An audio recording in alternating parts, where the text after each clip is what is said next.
bleed green? Are you an ultimate Eagles football fan? Well, you're in the right place.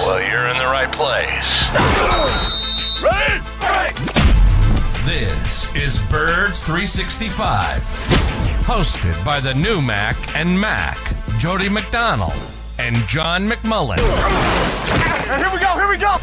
Who collectively have covered and talked about more than 50 plus years of Eagles football. Kick off your day with Birds 365. You'll get debate. We love to argue. You'll get the real story from inside the locker room. And you'll hear from some of the great football minds from around the region. You're about to become an Eagles insider.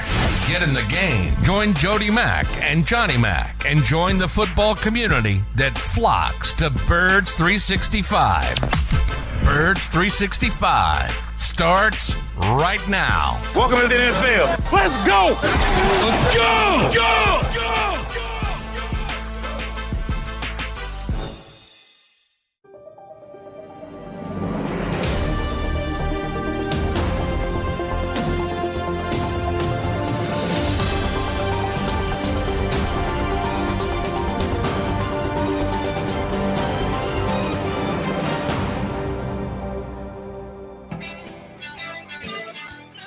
And a good Birds Wednesday morning. Birds fans, thanks for hopping in here on Birds 365. You got your Mac and Mac guys, John McMullen and Jody McDonald. We're hanging with you for the next 2 hours. We get that much closer to the return of Doug Peterson and it's Jacksonville Jaguars Sunday down at Lincoln Financial Field. Johnny Mac will tell us all about Coordinator Tuesday and if he learned anything from the coaches that he got a chance to question and listen to yesterday. But before we go there, John, if you'd be so kind as to allow me a couple of minutes here to defend Birds 365 generally and John McMullen specifically. Oh, wow. Yeah, go ahead. By all means. Yes. You got 2 hours to do that. I'll wrap it up in 2 minutes. That's all it's going to take. For those of you, we got about 50 some odd people streaming in. Thanks for getting in early, guys. We really do appreciate those of you who are tuned right in at 8 o'clock because sometimes we don't actually get here till 8:01 or 8:02. Sometimes Jody Mack a little late. Sometimes Tone a little late coming over from the Jeff Kerr show. So we appreciate you being here right at the start. So I'm going to give you guys a little special peek behind the curtains look at Birds 365. When we wrap up the show every single day, and again, we got to get out. We can't be going till 10:04, 5, 6 like we have in the past because Saratella's show is coming up next. So we got to wrap it up. And then John and I and Tone will just say, hey, good show. Boom, got to go. And he gets the hell out. But John and I will stay in the boxes here for a couple minutes just to discuss the next day's show. Guests we're going to try and get on. And when we do that, we still have the feed open.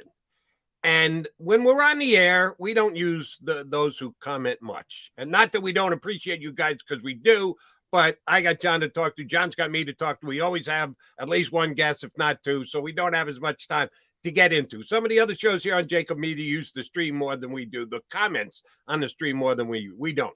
But I try and check in with them. I try and do it while we're doing the show, but it's not easy. During a break, I'll do it or something like that because we're kind of busy hosting a show, so we can't be reading the screen on the side. And I read some of the comments after the show was over and done because John and I talked for a couple minutes. John dropped off, so I stayed on and I read some of the comments. John McMullen, Mr. Pessimism. John McMullen, I don't know if they used the word hater, but they were coming down on Johnny Mac for something he said in the final segment of yesterday's show, which, oh, by the way, I wholeheartedly agreed with. That's why I didn't call him out on it and say, Mr. Pessimism. I don't even know what I said, Joe. I'll explain it to you. If you're going to get on the stream and you're going to take a shot, and it was a shot at Johnny Mac, either me or John, doesn't matter, or the show in general, at least do us the favor of paying attention to what is being said in the context in what it's being said. Two people specifically said it because you used the word unsustainable. Well, here's what John was referring to in unsustainable about the Pro Football Focus rankings and where the Eagles are right now. They're number one overall as a team. They're number one in passing offense. They're number one in overall offense. They're number one in line block or whatever it was. Seamus put it up there. He had a good grouping of them. But they got like 7 categories that they're number one overall in the National Football League. That's unheard of. No one is that good, that they're that good in every aspect of the game. And they are that highly ranked because they've only played 3 games. So if you don't think they can continue being the number one team in the NFL in this many categories, it's basically unsustainable. Exactly what John said. And that's why I didn't go, John, what are you talking about? John, you're a hater. Why? No, he's right. He's 100% right. It's certain things that they've done here in the first 3 weeks are unsustainable. It doesn't mean that they're going to fall apart. It doesn't mean that they're doomed to come back to the pack. And that means nothing. All it meant was, in the way in which John said it was, it's unsustainable for them to stay at the level in the Pro Football Focus power ratings that they have. And he was 100% right. So if sorry, I'm getting all worked up. Now I'm letting you go. I appreciate if you're going to critique John or myself, and feel free, because we get stuff wrong. I know I do. John less than me, but every once in a while we get stuff wrong. And you can call us on the carpet, but at least do so correctly. What John said, and there was 2 or 3 comments about, unsustainable. That's just McMullen being McMullen. He can't stand the Eagles' success. Blah, blah. At least get it right. At least call him on the carpet for what he should be called on the carpet for, or me on the carpet for. But John was 100% right. Right now, where the Eagles are at is probably unsustainable. At some point, they're going to come back to the pack in some of these categories. I apologize for using up 5 minutes of the show, but I thought it was necessary because you're calling my boy McMullen on the carpet. That's my job. When he says stupid stuff, it's for me to catch him and call him on the carpet, not you guys. But if you want to try, at least get it right in the context in which he presents it. Yeah. Well, I'm used to it. I'm used to people taking things out of context. Kind of rolls off the back. I've been around too many coaches. For some reason, it really bothered me yesterday, John. Yeah. The show is over and done with, and I read through a couple comments and go, what are they talking about? They're being completely unfair. Yeah, it's expected, and that's why I say when I say stuff, I know it's going to be taken out of context. I mean, that's what people do. They take short clips and they take them out of context. But yeah, I mean, look, and Nick Sirianni says it all the time. You don't want to be in the bottom 5 in anything. We talked about motion a lot in the offseason. He still jokes about it today. Joked about it when we were talking about tempo. Can't use motion and tempo. So he tweaks us because they've had a lot of success with tempo early in the season. Yeah, I mean, what you want to be is top 5, top 10 in as many categories as possible. And if you do that, you're a really, really, really good football team. If you're number 1 across the board, you're the best team of all time. Is that sustainable? No, I could lie to you, but and a lot of people want that, Jody. It's not sustainable. You'll see. But I'll never get the apology, Jody. I'll never get the apology. I guess I'm apologizing for them, which I really shouldn't do. But you got it from me. And just so you know, the categories John was referring to, team overall, they're the number 1 team. As per Pro Football Focus, I'm going to bring up a couple other media outlet power rankings in a second, but Pro Football Focus has them number 1 in the NFL. Overall offense, number 1. Passing offense, number 1. Pass blocking, number 1. Receiving, number 1. Can they continue to be the number 1 team in all of those categories over the course of the entire season? I don't think so. So that makes it unsustainable. So I agreed with John yesterday. I thought you guys were picking on him, which is just blatantly unfair. Power rankings. Jimmy Kempski, our buddy from Philly Voice, does a nice job of grouping them all after they come out, usually on a Tuesday, because you got to let the Monday night game play out. And then on Tuesday, all the media outlets will give you their power rankings. Eagles are pretty good. Now, some people, if you're overly sensitive, like those who were John yesterday, taking what he said out of context, you might not like the rundown that I'm going to give you here. Kempski uses 7 or 8 major media outlets that come out with power rankings on the Tuesday. NFL.com had the Eagles at number 1. ESPN had the Eagles at 3. The Athletic had them at 2. Bleacher Report had them second. Yahoo had them second, which I don't understand. Yahoo had the Bills still at number 1 and the Dolphins at number 4. Wait, didn't the Dolphins Bills just play? And somehow, well, those are like college rankings. It's not about head to head. It's about who you think is better. And I would say the Bills are better. And if they played, 100 times, they're going to win probably 80 of them. But that's why power rankings don't mean anything. Right. Here's the way I define power rankings. They're a snapshot. Yeah. At that moment, put them in the order they should be in. And they're fluid. They can change. Next week, play more games up. Yeah, move guys up, move guys down. How you rank the Bills ahead of the Dolphins when the Dolphins just beat them, I can't comprehend. That I don't understand. So some of them were a little wacky. CBS had the Eagles number 1 overall, and Sports Illustrated, Johnny's Ballywick, had them at number 3.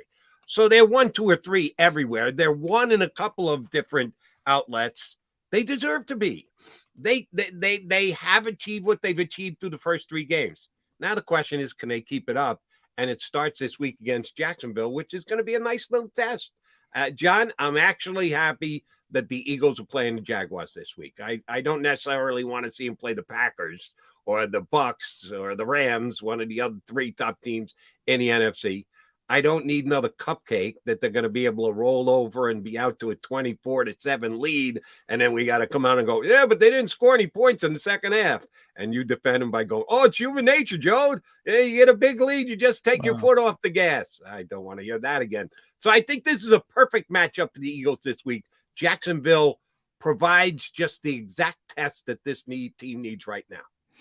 Yeah, and by the way, when I say it is human nature, I'm making excuses for the Eagles. No, yeah. that's what I believe. I'm other people, obviously, you believe a little bit differently, but I'm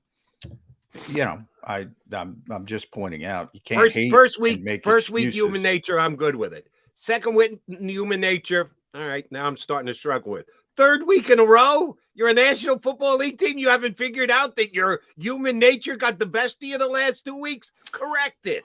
Well, I don't even put week 1 in that category. They didn't score in week 1, obviously, they haven't scored at all.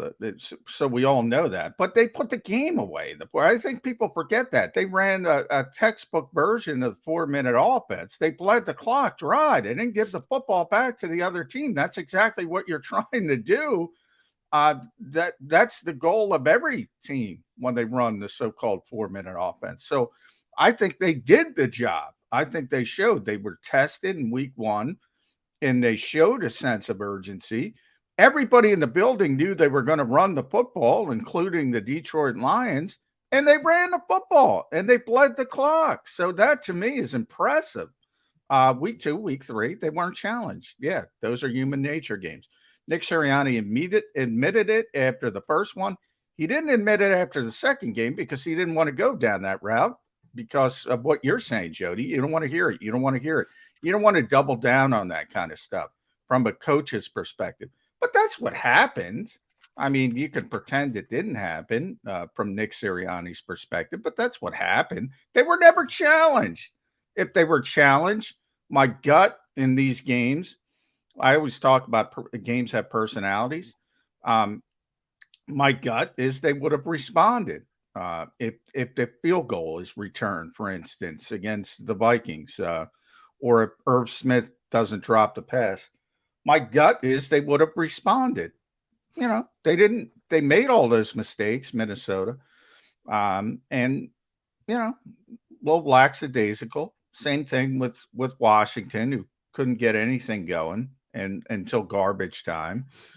That game was even more of a blowout, if you want to be honest. So, I don't have a problem with that.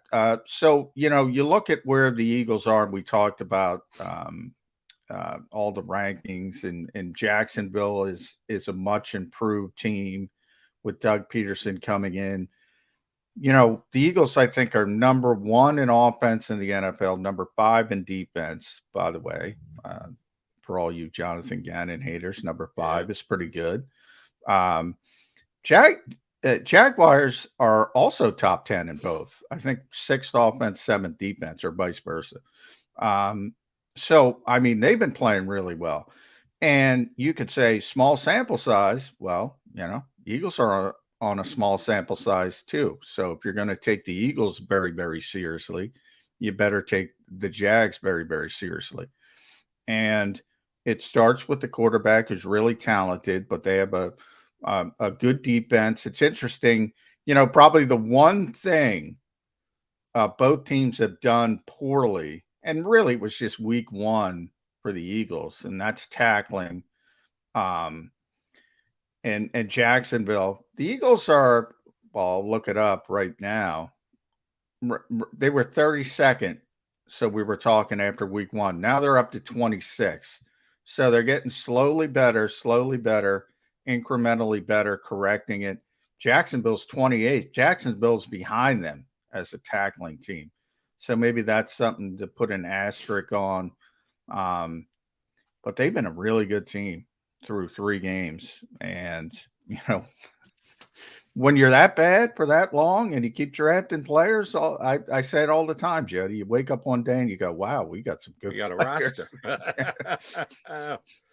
I agree. I think they're a good test, good time. And again, we kind of disagreed on the Detroit game and the timing of it. You knew you had to play in Detroit. I just assumed playing week number 1. That was a closer game than I thought it was going to be. So the proof is in the pudding. Maybe I wasn't as right as I thought I was, but they did win the game. They had to win the game. They did win the game. They're 3-0. So I like the timing of it still. And this is the right time to get Jacksonville. You could make that same argument about Jacksonville, or you could have at the beginning of the season. Well, you don't want to play them early. Rather play them late, because by then they'll know they're still the Jags and not capable. No, this is actually a team I think that could get better and build confidence over the course of the season. Trevor Lawrence had a comment yesterday, a quote that tells me his confidence is not lacking. He believes in his team and is coming in here looking to move the ball against the Eagle defense. But I think it's a really good spot. So far, the schedule, for me, has worked very well for the Philadelphia Eagles in the way that it has laid out. He's John McMullen. I'm Jody McDonald. We've got a Wednesday edition of Birds 365 coming your way. We got 2 good guests. Mike Gill joins us most Wednesdays early. He'll be up and aboard coming up in just a couple of minutes. And then a little bit later, EJ Smith of the Inquirer. We haven't had EJ on in at least a month. And I think he does a good job, very good job covering the Eagles for the Philadelphia Inquirer. And when he's hopped on here with us on Birds 365, he's also been very good. So we got Gil first, EJ Smith a little bit later. I'll check out a couple of the streaming comments. They're probably ripping me now for me ripping them. Okay, fine. Just keep it in the proper context, folks. Appreciate you tuning in here on Birds 365.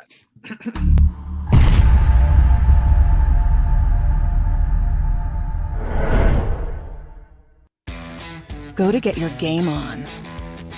Go for the beers. Go for the cheers. Go for the hit and the hits. Go for the stakes and the stakes. Go to get your parlay on. Go to get your party on. Go for the scene. Go for the screens.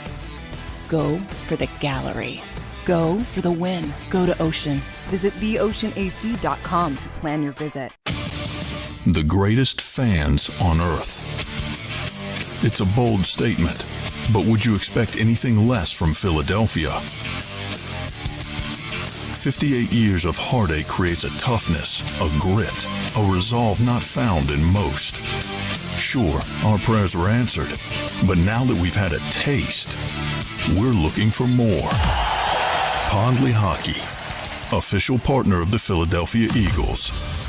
Action News at 11 with Rick Williams. It's the team you trust to bring it all together. The stories that impact your community, a sports roundup for the locals, and the AccuWeather forecast you depend on. Action News at 11 with Rick Williams. Go passionately. Go fearlessly. Go confidently. Go Birds! Go confidently towards your goals with First Trust, Philly's hometown bank for nearly 90 years and the official bank of the Philadelphia Eagles. We're focused on getting you over the goal line. So go with conviction, go with trust, and go forward with us by your side. First Trust Bank, the official bank of Philadelphia Dreams. Oh, and go Birds.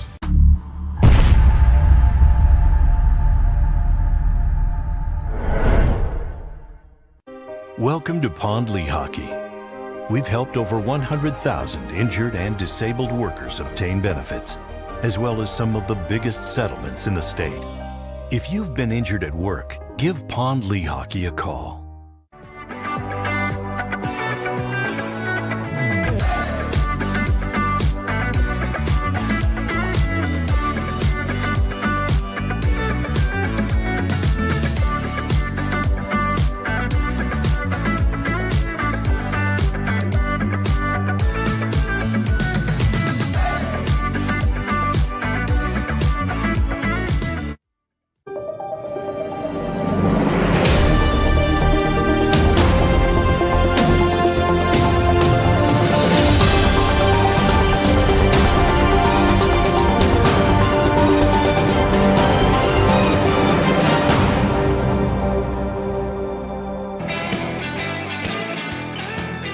It is a Wednesday edition of Birds 365. John McMullen, Jody McDonald here with you.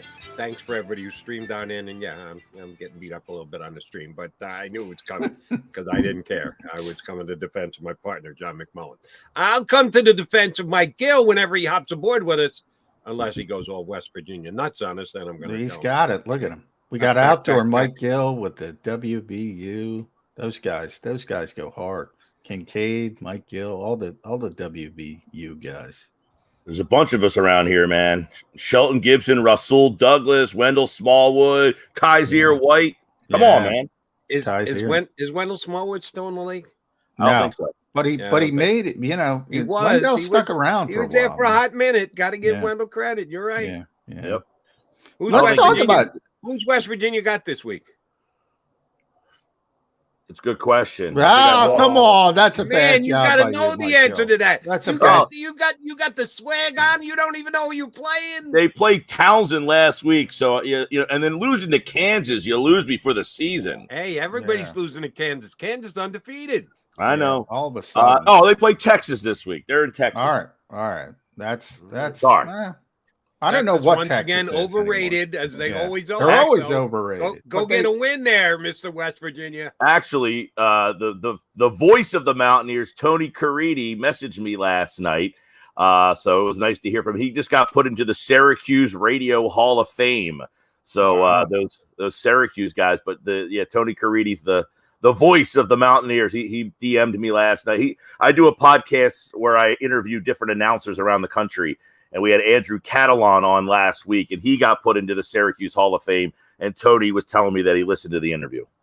Yeah, Very Syracuse, nice. Syracuse, Northwestern, West Virginia. West Virginia. Yeah. There's what is Syracuse? Newhouse School of Journalism. That's a big one. That's a big one. But nobody cares about that. So we're going to move to the Eagles, Mike Gill, do a Tom Bigby. So let's start with Kaiser White. Let's start with a West Virginia guy. I got to tell you, besides people hating me because I say this is unsustainable as a whole, the most sort of angst I've gotten, and this is kind of amazing to me, honestly, is about Nakobe Dean. Why isn't Nakobe Dean on the field? Why isn't Nakobe Dean on the field? Well, why do you need Nakobe Dean on the field? He's a rookie behind two really good linebackers, and people are already starting to complain. I mean, it's a luxury. It's great having him, and now he gets to sit and learn. And they could probably only afford one after the season, and then bang, 2023, Nakobe Dean is your starting linebacker. What's wrong with that? Is he in 2023? I mean, who's leaving? Well, I think my guess would be Kaiser. Okay. They're going to pay TJ.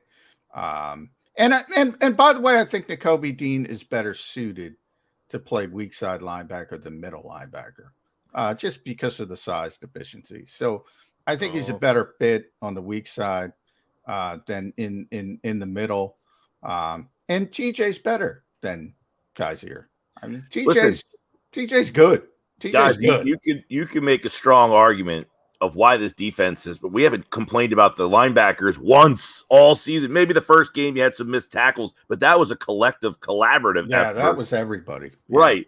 I think, and I brought this up yesterday, John and Jody, which is one of the differences in this defense so far is that the ability for these linebackers to be able to do their job. They can cover. Yeah. You know, TJ Edwards' transformation as a guy that can play 3 downs has really negated the need for Nakobe Dean at this point. I mean, in years past, he might have got some playing time because Edwards would have to come off the field, but him kind of transforming into a 3-down linebacker has really, I think, changed. I think it's been not talked about enough is that he has really been a key figure on a defense that has, Slay and they got all the sacks. I think TJ Edwards has been maybe the glue that has really allowed those guys to do everything because he does his job. White's doing a great job. So you're right. There's really no need for Nakobe Dean to even get on the field at this point. That doesn't make him a guy that can't play. Sometimes you can just have an embarrassment of riches. Yeah. And I think same thing with Cam Jurgens, by the way. Nobody complains about Cam Jurgens because they get it. I mean, obviously Jason Kelsey isn't coming off the field. Nobody complains. It's the same thing.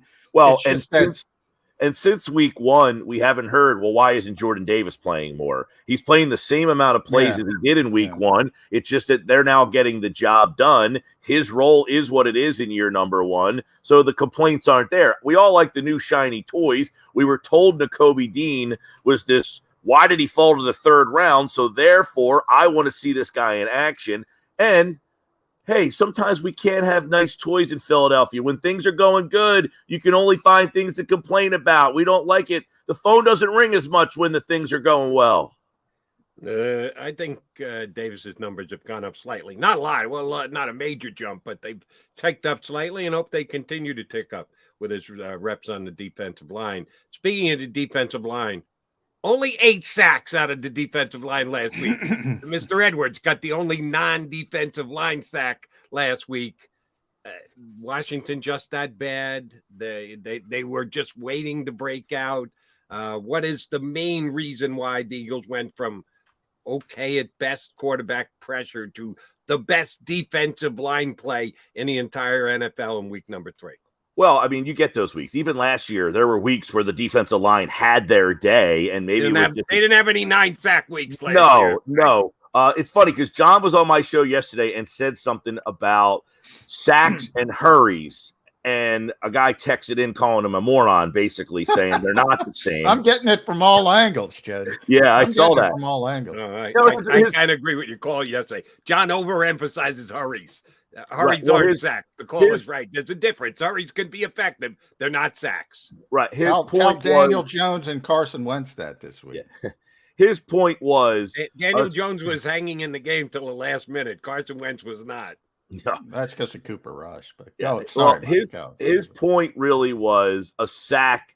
The clock stops. There's a loss of yardage, so it changes the down and distance, as opposed to a hurry where you get the ball back at the original line of scrimmage and the clock is generally stopped because it's an incomplete pass. That being said, the fact of the matter is you saw what Dallas did on New York. They didn't get as many sacks as the Eagles did, but they were equally effective. And I think the Eagles, look, are they going to have – that's the thing, and we talked about this, is if they're not getting the hurries and the pressure and the sacks, whatever excites you more, is John Gannon. That's the next evolution for John Gannon. Is he going to recognize that in game and say, we're not getting the same pressure we got against Washington. I need to do something more to generate it. So, yeah, they got plenty of it, and we should be happy and excited about it. But if they're not getting it this week, he's got to find a spot and a way to get it. If his game plan is, let's get pressure with 4, and it's not coming, well, then you need to send 5, and you need to disguise it, and you need to figure that out. That's the next evolution for John Gannon to win people over.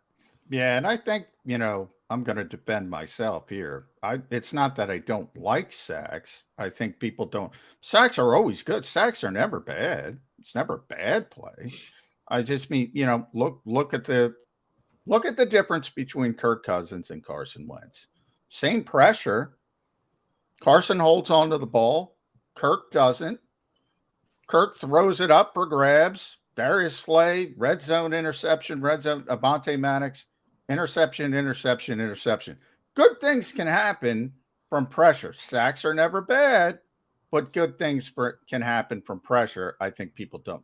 Well, and that's how I tried to explain it is, yes, the result of the sack is better, but the hurry also initiates the ability for turnovers, interceptions, getting strip sacked, having the quarterback make decisions he doesn't want to make because he could starts be as simple as an incompletion on third down. Could be, a hurrying up of the quarterback. Mike, a strip sack is a sack. It's not a hurry. Yeah, strip sack is a sack. Yes. Well, I'm talking about where the quarterback maybe fumbles, maybe where he pumps because he's trying, and then the ball comes squirting out. Stuff like that. But you're right. And that's why you're being literal on me, man. You're being literal. I'm being 100% literal because I disagree with John. Hurries are good. Sacks are great. If you have to put them in a preferential order, sacks first, hurry second. And I don't think there's any debate. Yeah, but you don't have to. There are some people that say hurries mean nothing. That's unfair. That's inaccurate. Sometimes you could have a hurry. If you're just looking at the statistical markings, you can have a hurry and a guy can throw a touchdown pass. True. I don't know anyone who's ever thrown a touchdown pass when sacked. It has never happened in the history of the National Football League. It's all about I don't know how you can equate hurries to sacks. Sacks will always be better than hurries or pressures. Real quick, another week, another player of the week for the Eagles. Brandon Graham, NFC Defensive Player of the Week for the Eagles. By the way. And he's a hurry monster. Yeah. By the way, that's unsustainable. So get at it, baby. They're not going to have a player of the week every week, but they have. It's unsustainable. So we'll get true angst. Let's move on to Doug Peterson, Mike, and his return to Lincoln Financial Field. This is a good team, man. It's a small sample size, but they lead the NFL in turnover differential. That's something the Eagles stress. The Eagles are very good as well. I think they're third in the league. Jacksonville's number one. They have tremendous talent. It starts with back-to-back consecutive number one overall picks, and they both look like number one overall picks now that they have a adult in the room coaching instead of somebody, trying to do what he's trying to do at certain bars around the country after a loss. However, you always have that it's Jacksonville tint, and it has been a bad organization. Sorry, Tony Khan, who was in town tonight, Leah Core Center, AEW Wrestling for your wrestling fans. So he's in town early. Do you believe the Jaguars? You believe in this turnaround? Is this a good football team? I do, and I said at the beginning of the year, I think they could be one of the teams, I think it's 17 out of 19 years a team goes from last to first, and they were one of the teams to keep an eye on. Not because they're great, because that division is down rotten. And they've got a lot of talent on that team. They just kept stockpiling that you didn't hear about because they weren't winning. Then you had the whole distraction with the coach. But I think we're seeing this around the league, that the change in culture, it doesn't always lead to wins. And I don't know that Jacksonville is going to be 13-4 or 12-5. They might win that division at, 10-7, but that's a huge turnaround for them. And a part of it because, you talk about the defense. They've been piling, Walker and Lloyd is on that team, Griffin. They've got a lot of Josh Allen. I mean, they've got some players on that team that you don't hear a lot about. Now, you talk about unsustainable. I don't think getting +5 turnover differential is sustainable all season long. That was like Dallas a couple of years ago. It felt like they got 2 turnovers every single game until you just don't anymore. And if you can't get them, can you win? Well, they got a guy on the other side of the ball throwing it around right now, and Trevor Lawrence, that last year we were wondering, people were losing on purpose to try to get this guy. Well, you're seeing now that he has some structure. They have a real NFL offense. The culture has changed, and now they went out much like the Eagles did. Not as high profile, but they got receivers that put them all over the place around this guy. We are all scratching our head. They paid money for Christian Kirk and Zay Jones. Yeah, by the way, the Eagles wanted Christian Kirk, and but they didn't want to pay that for Christian Kirk. Exactly. And they said, Yeah, thanks. But they really like the player. So it's not like he's not a good player because he got overpaid. And sometimes when you're Jacksonville, you got to pay a tax for being Jacksonville until you get Absolutely. good. And then people will start and want to come play for Trevor Lawrence. Yeah, they feel like a team though that has definitely changed their culture. How many wins is that going to lead to? Don't know, but in that division, probably more than their roster says. Mike, I asked this of one of our guests yesterday. I forget which one. I apologize for not remembering. And John as well. Doug Peterson knows a bunch of the Philadelphia Eagles. He certainly knows the town. He knows Jeff Lurie and Harry Roseman, but I don't think they're going to have any impact on the outcome of the game. But the guys that are on the field surely can. And some of the players on the Eagles certainly know Doug, having played for him, guys that have, go back to the 2017 Super Bowl season. Where is the advantage more felt? Doug's knowledge of the Eagles or the Eagles' knowledge of Doug? Is there an advantage to be had this week because of that? I would imagine the coach knows his players better than the players know his coach sometimes. I mean, at least they think they do anyway, right? Like, we've coached these guys. We know what they're good at. We know what their pluses are, their minuses, their strengths, their weaknesses, as opposed to, I don't know how much Doug even worked with the defensive players, right? I mean, how much hand did he have? Yeah, that was all Jim Schwartz. Yeah, right. But, guys love him. Brandon loves Doug Peterson. But I would think player of the week.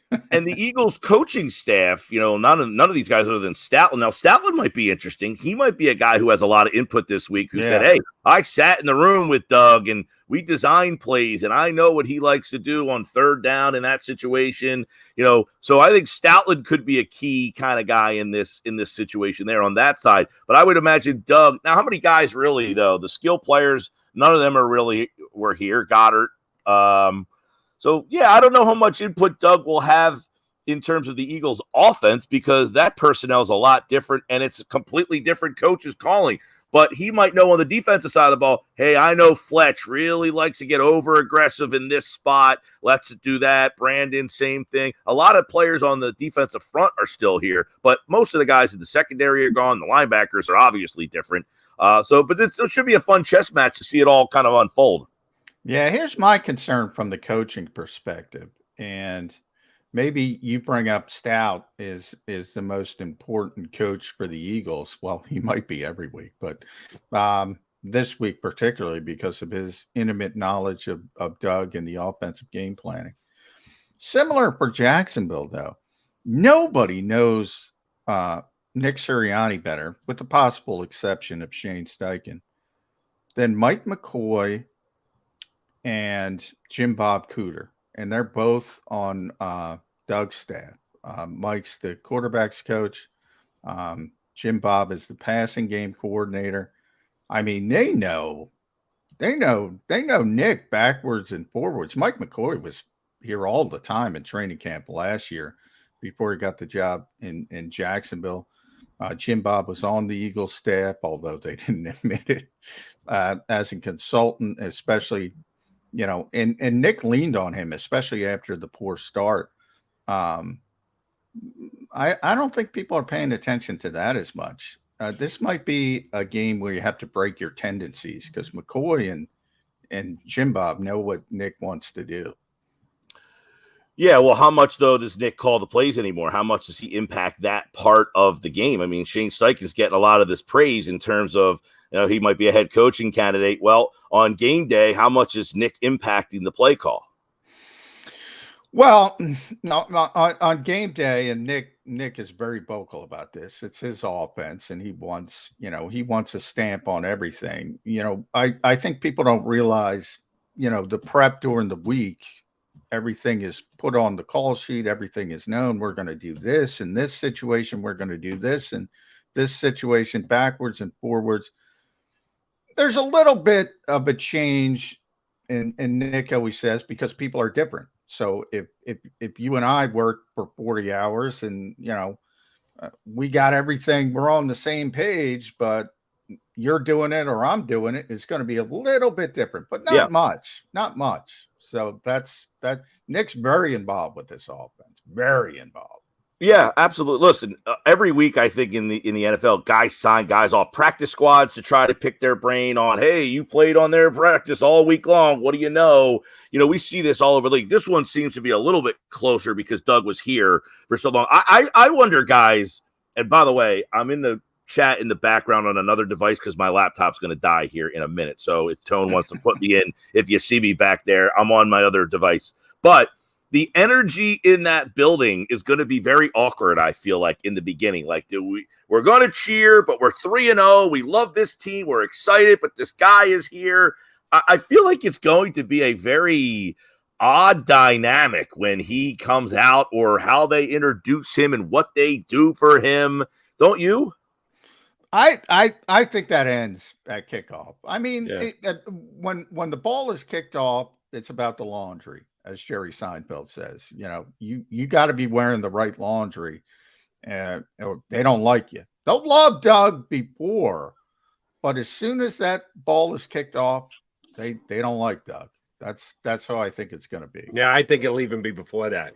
I think Doug gets a major hand when he comes out right before kickoff. And then there's the good couple of minutes where they have to go out and flip the coin, and the Eagles have to defer.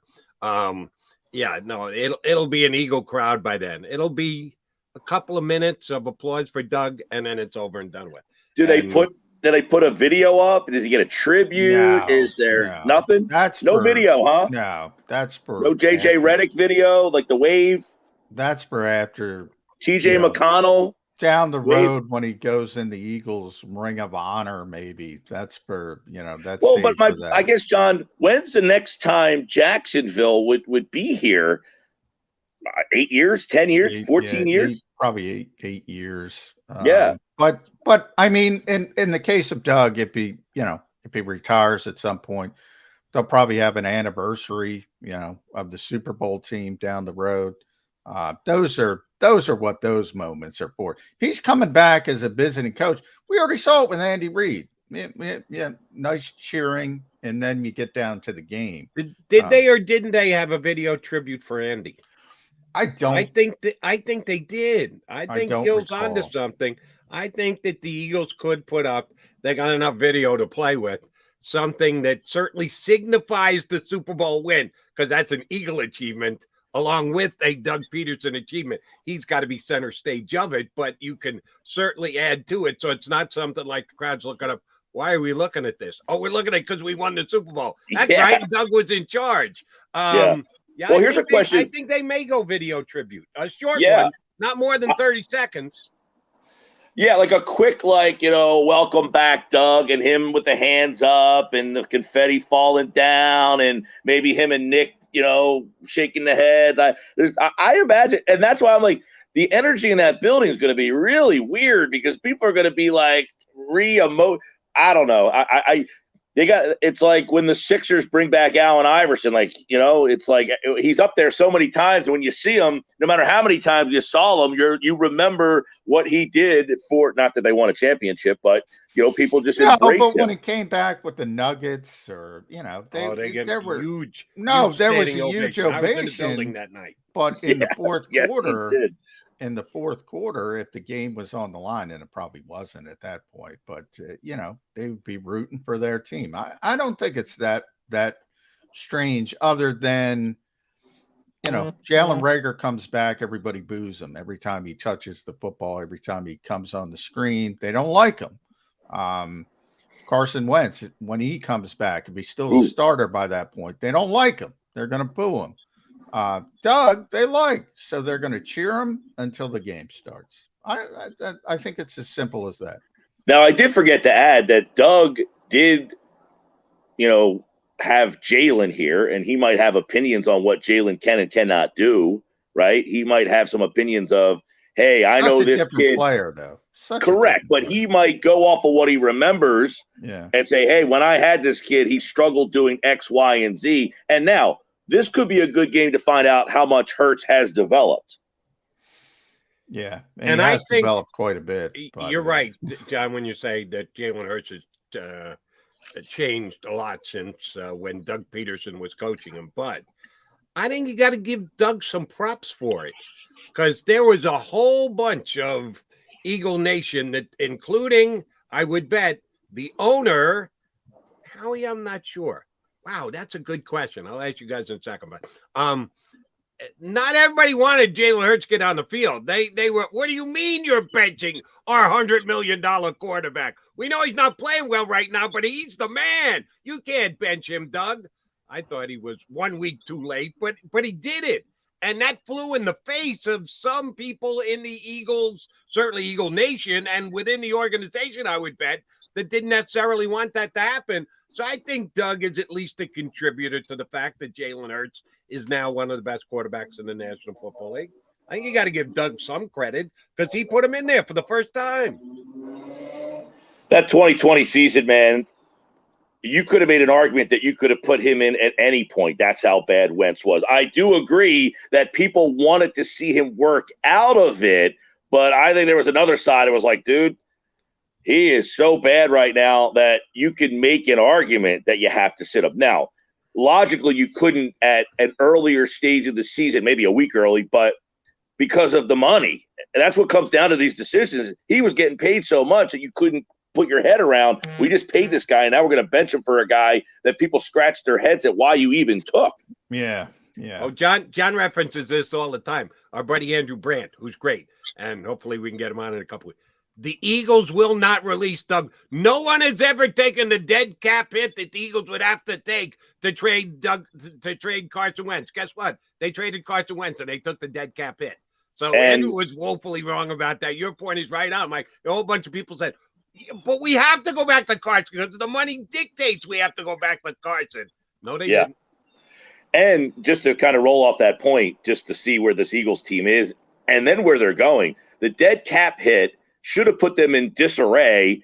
Not only are they not in disarray, they are looking through the cap hit into a clear blue sky out of this, into this. I mean, we don't want to jump into the offseason yet, but just it's amazing that whole Wentz thing, where it kind of felt like they were heading because of it and where they are now. Like, you can give a full expository on that whole – it's almost like the Sixers process. All the stuff that happened in there, there's so many stories. The Eagles looked like they were going to have the death knell of this franchise and be in disarray for years, and now look where they are and how they are set up. It is truly a pretty unbelievable story and picture that they have painted moving forward. And, you know, to defend Andrew a little bit, because I was on board with him, and Andrew's a money guy, so – anytime somebody sets a new precedent, it's a surprise to a money guy. But, I mean, Carson, I think people forget this. The Eagles wanted to try it again with Carson Wentz. Oh, yeah. They can lie to you all they want now. They wanted to try again originally with Carson Wentz. And Carson he had pulled the plug. He wasn't talking to anybody. He didn't want any part of this organization. He felt wronged. All that, he forced himself out. So ultimately, and this is where I put myself and Andrew, we're in the category, well, Jeffrey's still not going to do it because we didn't think he would take that hit. Now, to his credit, he took the hit, and to Howie's credit, they got an amazing return for Carson Wentz as well, considering where he was, the money he cost, and all that kind of stuff. But make no mistake, the Eagles wanted Carson Wentz back. And if they tell you differently, they're lying. I'll tell you that right now. They wanted him back. I would agree. I would agree that they were hopeful that it could have worked out, mainly because, number one, they paid him. Number two, I don't think they were really sure that Jalen Hurts could evolve into the player that we're seeing right now. And I'm not sure They were looking at Russell Wilson, Deshaun Watson this offseason. That's revisiting his history as well. So I just want the record to show, and I want people to go through my timeline at Mike Gill Show. I was all about giving Hurts a full season here and seeing him, and I got hammered. This summer sucked because of people coming after me for that. Yeah. Well, trust me, you're not getting an apology, Mike. Did I think it was going to be what I'm watching now? No. But I think what is undersold about what is so special about Hurts, and I'm not saying special in a Tom Brady or Aaron Rodgers talent way, is that this guy sees something and works at it tirelessly to make it better.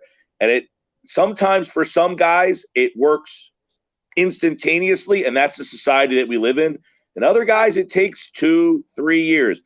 I'm 45 years old. I'm not some like old head where I'm like back in my time, but it took quarterbacks 2-3 years to make that jump.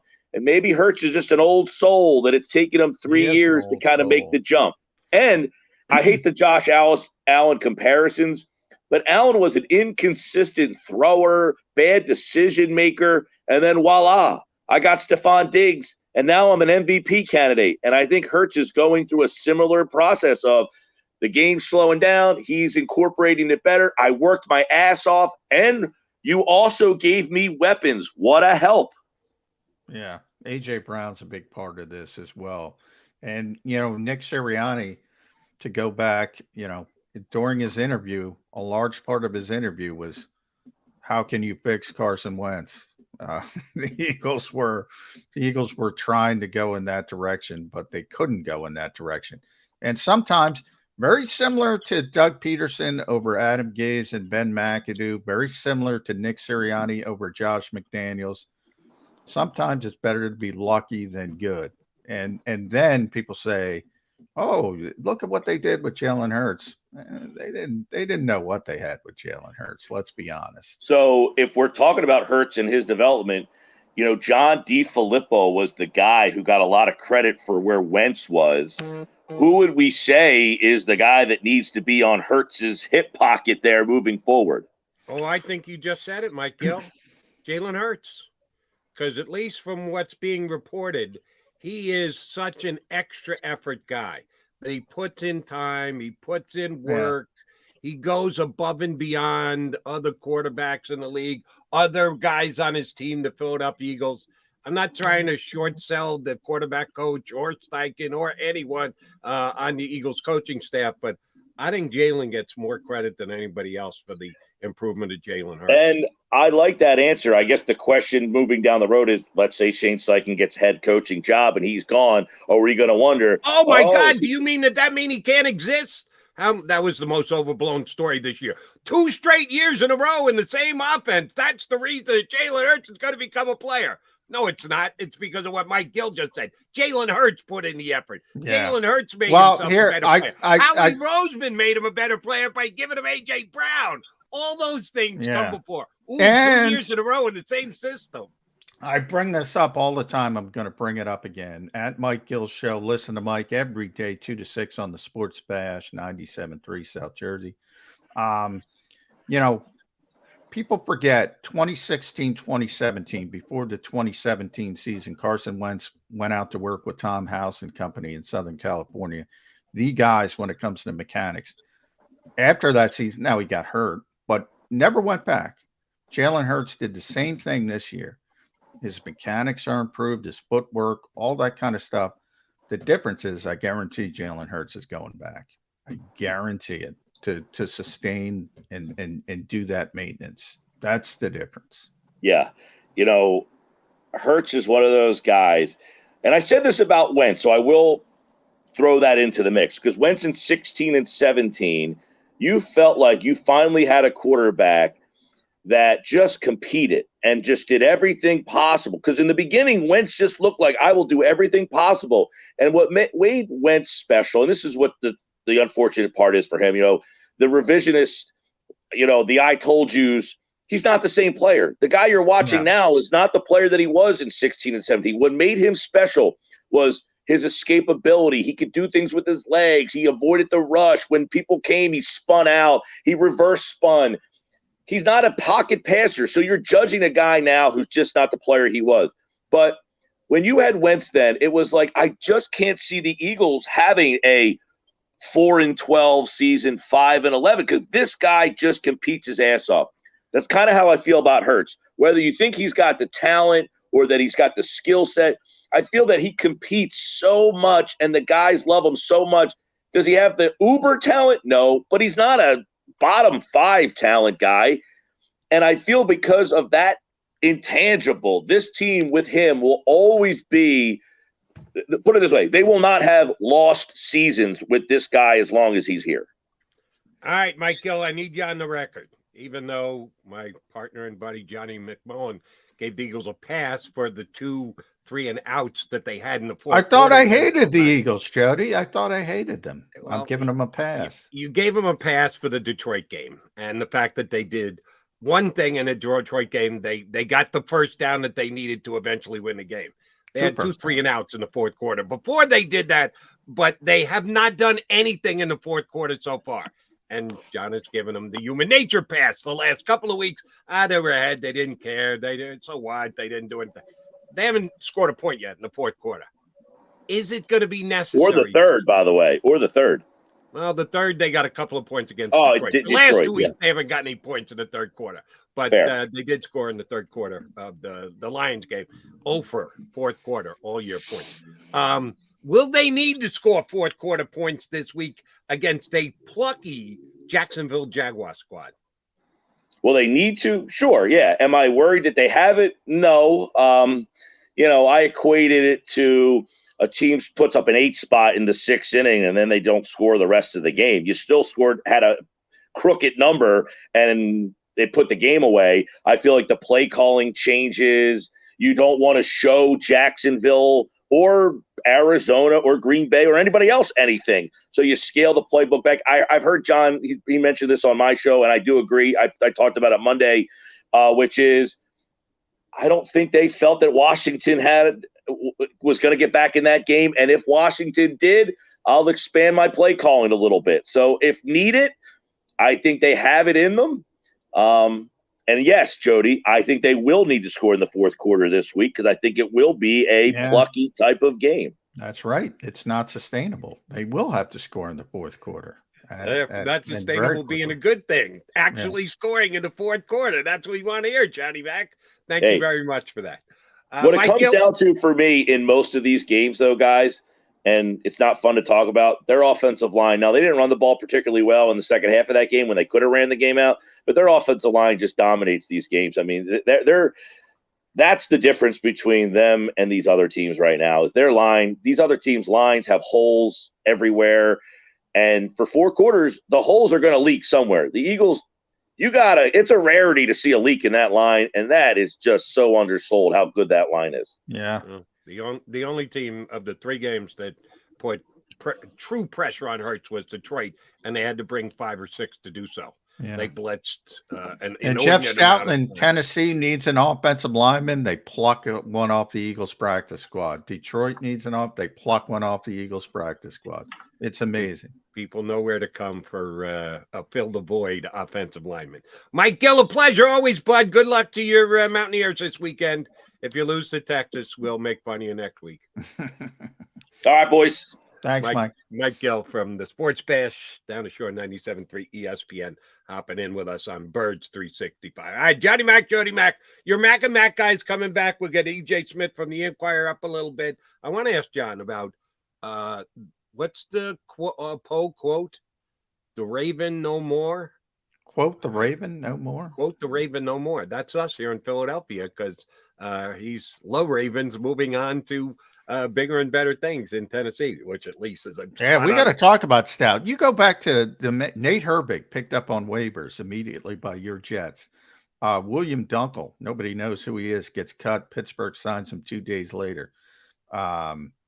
There was another guy Jack Anderson, kind of was the 54th guy, loses out to Josh Sills, picked up on waivers by the Giants. Coyote Awasika gets plucked by Detroit. Raven Clark gets plucked by Tennessee. It's freaking amazing. They got 10, 11 offensive linemen now. They have Brett Toth, Andre Dillard on the injured reserve. They have 11 guys now. Add 5 to that. They have 16 NFL offensive linemen when they started this thing. It's amazing. Forget about the quarterback factory. The Eagles are more a hog molly factory, if I can borrow a term used by a now extinct former general manager of the New York Giants. They just keep churning them out on the offensive line under Stoutland here in town. John McMullen, Jody McDonald coming back here on Birds 365. Stay with us.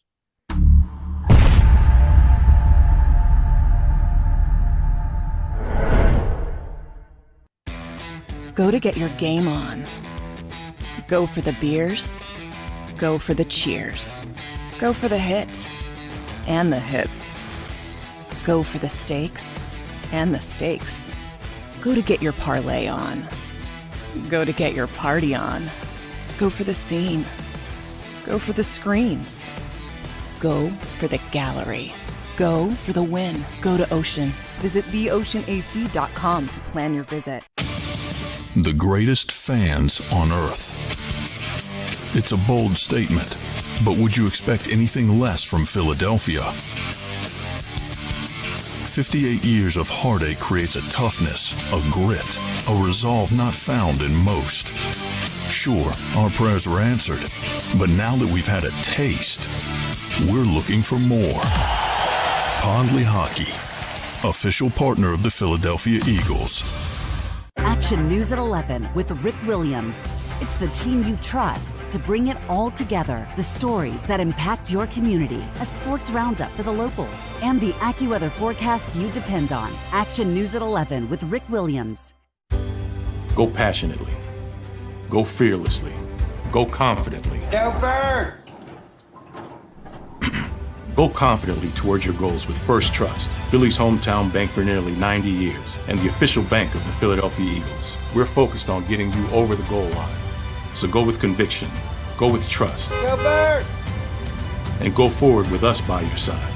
First Trust Bank, the official bank of Philadelphia dreams. Oh, and go Birds.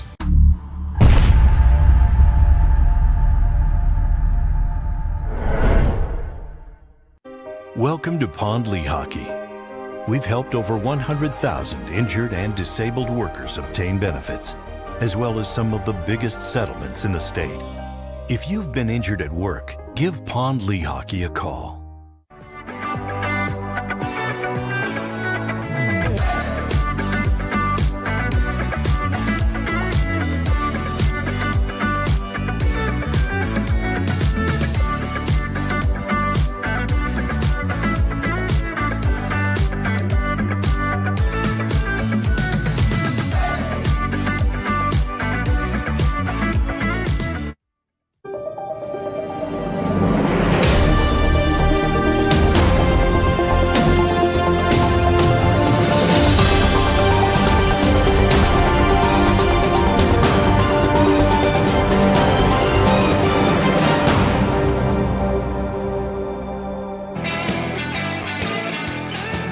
Appreciate you being here on a Birds 365 Wednesday get-together. Johnny Mac hanging with you. EJ Smith going to jump aboard in less than 20 minutes from now. We're talking a little bit about LaRaven Clark being plucked by the Tennessee Titans. And for the guys that Johnny saw going back to the 90-man roster from back in the summer, Eagles had a lot of offensive linemen in here. And they all seem to have gotten jobs in the National Football League, even though the Eagles didn't have near enough room to keep them all. And they went a little light on the practice squad, Johnny Mac. There really isn't, at least the way that it started, when guys were being picked off the practice squad, they weren't necessarily replacing them with other offensive linemen. Right now on the roster, including the practice squad, just pure numbers, I don't think you can call offensive line depth deep right now, can you? Well, the practice squad, yeah, I mean, they're tremendously deep on the 53. I mean, you got Driscoll, you got Cam Jurgens, you got Suo Petty, you got who am I missing? Who's the fourth? I'll think of it in a second. Right. But they also have. Here's the problem with those guys. Aren't all three of those guys best interior? Yeah, but Andre Diller's coming back soon. So do you know that? Yeah, I mean, it's 4 to 6 weeks. So he'll be back in October. And then all of a sudden everything's fine because Driscoll can play right tackle. What happens if Jordan Mailata turns an ankle? First play of the game against Jacksonville on Sunday. Oh, that's the easy one. No, I'm sorry, you're right. That's the hard one because Lane would be the easy one because you just kick. It's difficult without Dillard. It's a little bit difficult because right now it will be Jack Driscoll playing left tackle, and I don't think that's a good plan. But that's only the plan because you're down to your third left tackle because Andre's already out. If Andre's there, everything's fine. So they just got to make it till Andre Dillard gets back, and he'll be back in October. It's not. There's no real worry that it's going to be way longer than that. So it's still better than most teams. I mean, you have to put it all in perspective in that if other teams suffer those kinds of injuries, it's over. It's done. Like the Chargers are panicking. They lose Rashawn Slater, who's a really good young left tackle. I mean, they have nothing. They have nothing. They're really, really in trouble. Tennessee's picking up Raymond Clark off the Eagles practice squad because they're desperate. Same thing with Detroit with Coyote Awasika. So they have tremendous depth. Now, the practice squad's taking some hit. The original plan, it's not that they're light. They wanted three offensive linemen on the practice squad. They wanted Clark, Awasika, and Jack Anderson. Now, Jack Anderson got claimed off waivers by the Giants, so they had to bring Cameron Tom back to be the interior guy. Then they lost Awasika first. They had to bring back Jared Williams. Then they lost LeBraven. They tried out a veteran offensive lineman. They'll probably bring him in. I forget his name off the top of my head, but I'll look it up. They worked him out on Tuesday. Yeah, and the assumption is that Jeff Stoutland will get him up to speed. But look, even Roderick Johnson is who they worked out, who was a 5th-round pick in Cleveland, 2017. So he might be on the practice squad soon. Here's the deal, though. They're NFL level players, but I always say, even with the Eagles, there's a big difference between Lane Johnson and Jack Driscoll. There's a big difference between Jordan Mailata and Jack Driscoll. There's a big difference between, you saw it in 11 snaps last week. Landon Dickerson's dealing with a foot injury. There's a big difference between Landon Dickerson and Suo Opeta. Even Jason Kelsey, Cam Jurgens. They're good. They're better than other people, but you don't want to lose those guys. You don't want to lose the Eagles' starting offensive linemen are spectacular. You don't want to lose them. All right, then let me ask you this question, and you may have the answer. I probably should have the answer. I don't. I'm admitting it. That's why I'm asking you. The protection of the practice squad players that was in place last year, is it in place to the same magnitude this year? That was a COVID rule. They did away with it. They did away with it. So there's no protection. No protection whatsoever on the practice squad guys. Then there's nothing Howie Roseman could have done, because if they did and they were protecting other guys, like maybe some of the young D-backs that they traded for or whatever, there's no protection of practice squad players. No protection. The only protection is generally guys, depending on the situation here in Philadelphia, they probably, their agent will go, look, Raven's got an opportunity in Tennessee to be on the 53. Do you want to elevate him? The Eagles have a spot, remember. They're only at 52. They've been holding that spot for some flexibility. If there's other injuries, whatever they have to do, they could have said, we'll elevate him, and he probably would have stayed here. So they made that decision. They're probably going to elevate Britton Covey, but we'll see. Britton Covey, I always say Covey. And we'll see. But they need that flexibility. And then coming down the pike, Tyree Jackson is going to be in the mix at some point. I just mentioned Brett Todd. They're on the PUP list, so they're eligible after week 4. Andre's going to be back in October, so they're going to have to make some decisions. In the case of Raven Clark, they know Andre Dillard's coming by the end of the month. Worst case scenario, October. I'm talking about. It's going to be. I was going to say the end of the month is in 3 days here, John. Yeah. I'm talking, but the game is October. The Jacksonville game will be in October. So they're kind of, you're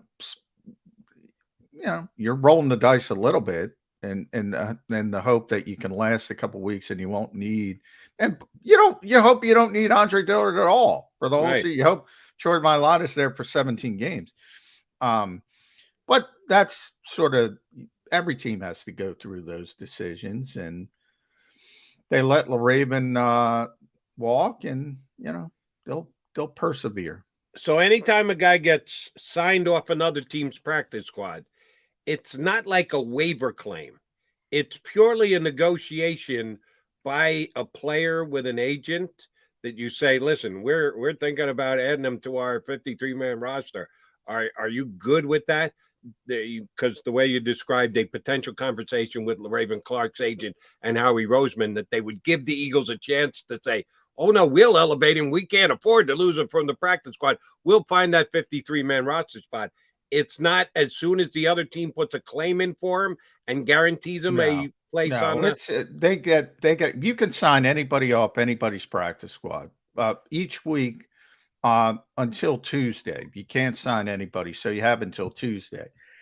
From after a game till that Tuesday, you can sign anybody off anybody's practice squad. That particular player, as long as you give him a 53-man roster spot, is what the Eagles did with Janarius Robinson. And the guarantee is you have 3 games. So if you sign, you get 3 games. You get 3 game checks minimum. LaRaven Clark is getting 3 game checks minimum. Now, then it's up to the player. The player can just say, I'm gone. Or he can give the Eagles a heads up and say, look, I have an offer. Nate Sudfeld, when he came to the Eagles, he didn't want to stay in Washington, so he just left for whatever reason. It's up to the player. I mean, if you have that offer, you can go. You don't have to get the Eagles' permission. You don't have to give them an opportunity to match. You don't have to give them an opportunity to put you on the 53. You can just go if you want to go. But a lot of teams, when they have good relationships, and that's usually the case in Philadelphia, they will give the team a heads up and say, look, I have a 53-man roster spot. If you want to put me on the roster, I'll stay. But if you don't, I'm going to go because it's a lot more money. That's generally how it happens. Have you ever heard a story of a player who was informed by a team other than the one he's on the practice squad, saying, we want you. We're going to pick you up. We're going to put on our 53. And the player went to the team that he's presently with and said, listen, I really don't want to go. I like it here. I'm comfortable here. I love the coaching staff, blah, blah, blah. And the team says, we love you too, but right now we don't have a 53-man roster spot for you. We can't. We're up against the numbers. There's nothing we can do about it. So feel free to stay. We want you to stay. We'll understand if you got to go and take that guaranteed 3 games. But if you want to stay, know full well that we still love you as an organization. Anybody ever turned it down? Yeah, there was somebody on the Eagles. I'm going to have to ask Zach. Zach Berman has the steel trap. It happened a couple of years ago. Somebody with the Eagles had an opportunity and just stayed on the practice squad. But I can't remember. I'll try to remember. I'll try to ask Zach as well. That's a pretty good sign. When a player makes that kind of a decision, that tells you got a good organization in place, that the people want to And by the way, to give you an example of the other, which is more typical, Suo Peta, Miami wanted to sign him. And he told the Eagles, look, I have an offer, and they elevated him from the practice squad. So that's the more typical. But there was one guy who turned down a promotion to a 53. And I'll ask Zach. I can't remember it. The mind is going, Jody. All right, one more quickie, and then we'll punch up BJ Smith. He's going to join us in a couple. During the last break, I ran upstairs to get a coffee refill. My wife is watching the news, as she always is. She said they just described Hurricane Ian as, right now, bigger than the state of Florida. Yeah, it's right there on Category 5. So I know Miami's getting out early to where are they playing? Tennis. And didn't Tampa go to Miami to avoid being in Tampa when the hurricane hit? And now they're getting out of Miami too. Yeah, that's we're gonna have a football interrupt this weekend, John. It's not going to go smooth sailing around the National Football League. Now, it might not affect the Eagles. Tampa will get up. Jacksonville will get up here early. They'll probably leave earlier than scheduled. Maybe they'll all be at the AEW match tonight. Are you going? Yeah, maybe. I am not. I got too much work to do. Same here. I'll catch it either live or on DVR a little bit later on because I do want to see the Philadelphia show. But yeah, maybe Jacksonville comes up early. There's going to be an interruption. There's going to be issues. There's going to be a game played in Slog somewhere. My parents live down there, so I've been on the phone with my father a couple of times. He said what's scaring them, and they're a little inland, they're in Lakeland, they're not on the coast with Tampa, but supposedly the rain is just going to continue to come down. That the winds might not be as bad as a hurricane for level 5, grade 5, whatever. But when it starts raining, it may just rain for 2 straight days. He's actually more scared of flooding, and there's a reason why they call the town he lives in Lakeland. There are a whole bunch of lakes there, and he's a little nervous about flooding. There's going to be some interruption to the NFL this weekend because of this hurricane.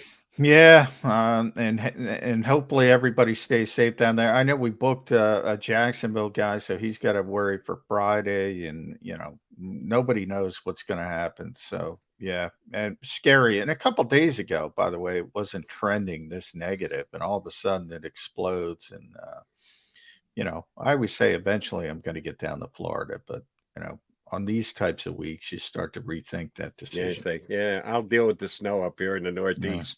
Don't I need to deal with this type weather? Demetrius Harvey from Big Cat Country is a guy I had on before the season started, like way back in August, as a matter of fact, because the Jags played first game of the year, the Hall of Fame game way back when, because Tony Baselli got inducted this year. And I had him on to do a Jacksonville preview of the season this summer, and he did a nice job. Yeah, we got Tone asked an interesting question. Is Trevor Lawrence the best quarterback the Eagles have seen thus far? I would say he's the most talented. Easily. I would say he's the most talented. They really shut down Kirk Cousins, who I would have said was better before that game, but certainly the most talented. Certainly the most talented. And coming into the game, if you're just judging off what they've done in this season up until that point, it's not even close. It's Lawrence by a lot. Cousins. Well, but he hasn't played the Eagles. Cousins had to play the Eagles. True, but we're talking about before the game was played, so he hadn't played the Eagles yet. Now he has. Didn't go too well for us. That's what I'm saying. Before the game, before Cousins played the Eagles, I would have said Cousins is better than Lawrence. But now I would probably say Lawrence is better than Cousins, but Lawrence hasn't played the Eagles yet. So we'll see. Certainly the most talented. He's John McMullen. I'm Jody McDonald. We're your Mac and Mac Birds 365 guys. EJ Smith of the Inquirer scheduled to join us next. You stay right there.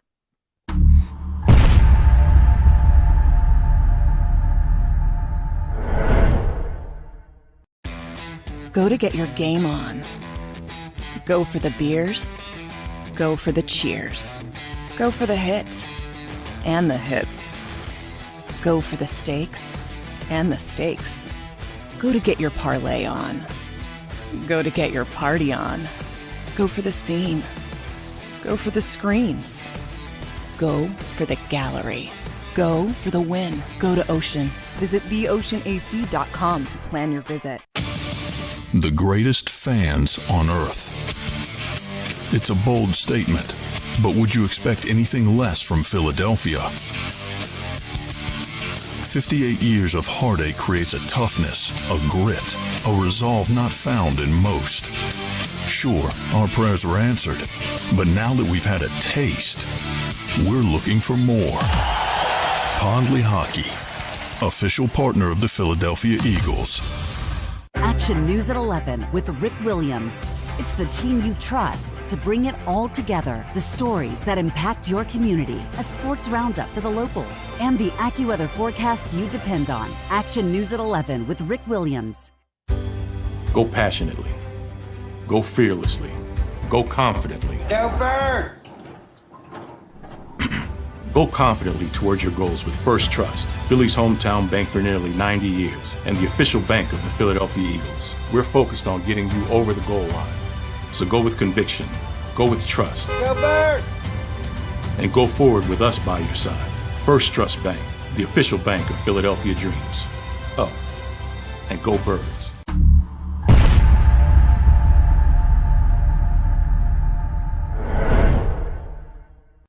Welcome to Pond Lehocky. We've helped over 100,000 injured and disabled workers obtain benefits, as well as some of the biggest settlements in the state. If you've been injured at work, give Pond Lehocky a call.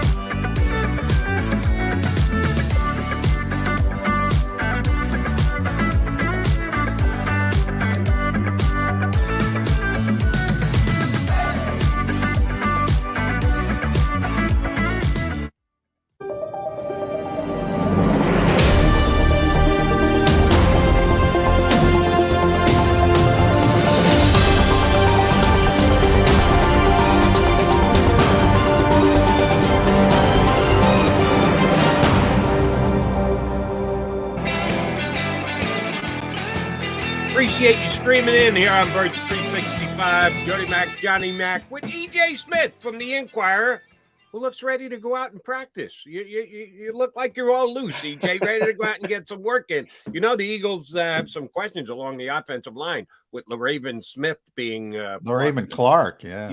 What I say, little Smith? matchup there. Yeah, no, I just got off the Peloton. I'm feeling good, guys. I don't know if they want me. I might be one of those. Well, Stoutland will get your surface and blocks. Well, EJ, yeah, he might be able to fix me up a little bit. Yeah. How's it going, guys? Good. Thanks for having me. Yeah, good to see you. Good to have you. Happy Doug Peterson Day. We're going to get to talk to the former Eagles coach, hopefully, later this morning. But I want to start with that Jacksonville team, EJ. And our producer, Tone, asked an interesting question, so I'll ask it to you. I think things have changed dramatically so quickly in Jacksonville. And we're still only, this is week 4, but is Trevor Lawrence the best quarterback the Eagles have seen so far?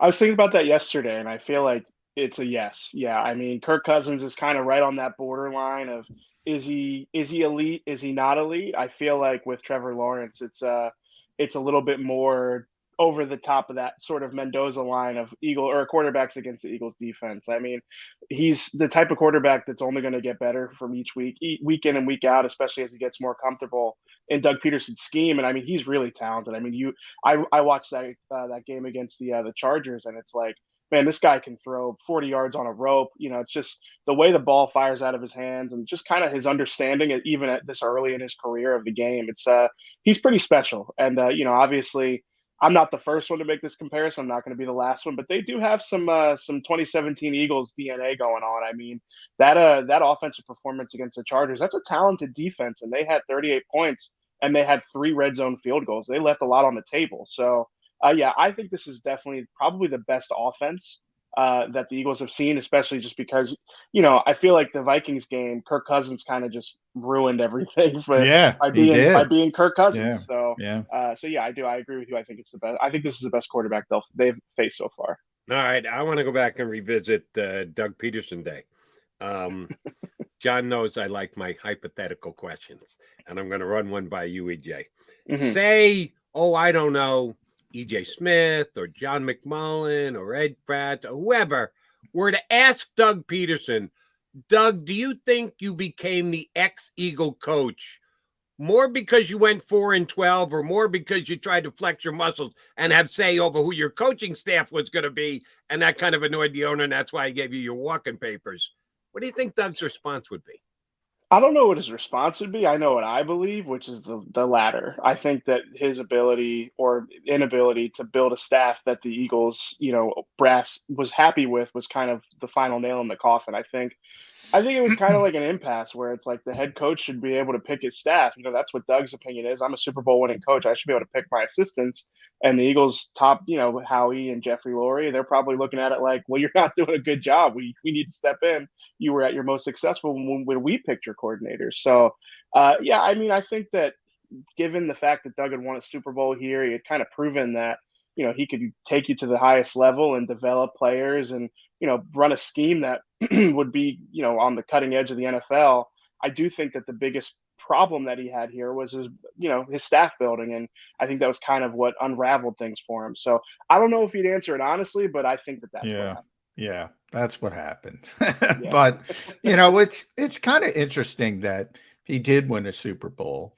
And, almost from day one, they deferred more to Nick Sirianni when it came to building a staff. Now, there were certain guys, they told Nick, hey, it's probably a good idea if you want to keep Jeff Stoutland. It's probably a very good idea. And they went out and got him, Brian Johnson, people like that, a few guys. But for the most part, they let Nick do what he wanted to do with the coaching staff. And they never let Doug do what he wanted to do with the coaching staff. Very bizarre to me. Very bizarre. Yeah, no, it is weird. I mean, I guess maybe a little bit of it is it's not hard to sell Jonathan Gannon as a defensive coordinator 2 years ago. I mean, he was wanted across the league, and he's on the upswing. He's trending up, but I mean, he was wanted across the league. He was highly regarded. The offensive coordinator, I think, Shane was coming from like a situation where it's like, okay, like Justin Herbert's there, and what level of responsibility do we give Shane for his development versus just Justin Herbert being like a superhuman quarterback prospect. But I do think that Shane was a little bit of a harder sell just because I think when he got here, everybody was a little bit like, this guy was just running the Chargers offense, and the Chargers offense was a big mess. They almost ruined this great quarterback, this rookie quarterback, but the quarterback kind of made everything, it's like the mouthwash, as they say, like he kind of made everything a little bit sweeter. But I mean, I think that maybe it was like the guys they were trying to sell, or maybe it was like they learned from their experience with Doug to, sort of avoid clashing too much with the coach trying to build his first staff. All right, quickie quiz for you, EJ Smith. Trevor Lawrence has quarterbacked the Jacksonville Jaguars for the last 20 games. Who was the last guy not named Trevor Lawrence to start for the Jacksonville Jaguars? I think he's in the Eagles locker room, isn't he? Gardner Minshew? Yeah, that's exactly right. How is Gardner Minshew? I have not heard his name mentioned in a month. Is he still? Are we sure he's still on the Eagles? You've seen that mustache. You're sure he's still in that locker room? I was about to say, John, I don't know if you've seen him. I haven't seen him much in the locker room either. I think he's keeping a low profile. Yeah. Well, and he should. Gardner's a very competitive guy. I think, that great quote, I forget the exact quote. Maybe you remember it, about not taking number twos because he doesn't believe. Yeah. He wanted to compete with Trevor Lawrence as the number one overall player. And we're like, Gardner, settle down. And the same thing. You remember he played well against the Jets. He went into Nick Sirianni's office. He said, look, what can I do to be the starting quarterback of this team? And Nick was like, nothing. You're not the starting quarterback. So he's a very good backup. I think he's a top 5 backup, but I do think he's leaving after this season. He'll want a chance to compete, and the Eagles will have to go back to the quarterback factory and try to get a sustainable. But you don't need it when Jalen Hurts is playing like this. Yeah, it's pretty amazing. And so I'll shift it to Jalen. You didn't see this coming, did you, Jay? No, I've said it all along. Like, all summer he was talking about, I worked on my mechanics, ball's coming out smoother, second year with the same play caller and the same offense. The coaching staff said he was, picking things up quicker. Everything was faster with him. And like, I heard all that and I was just kind of naturally skeptical of it. You hear that all the time in training camp. Oh, this guy is in the best shape of his life. Oh, this guy has never looked better. He's at the peak of his career.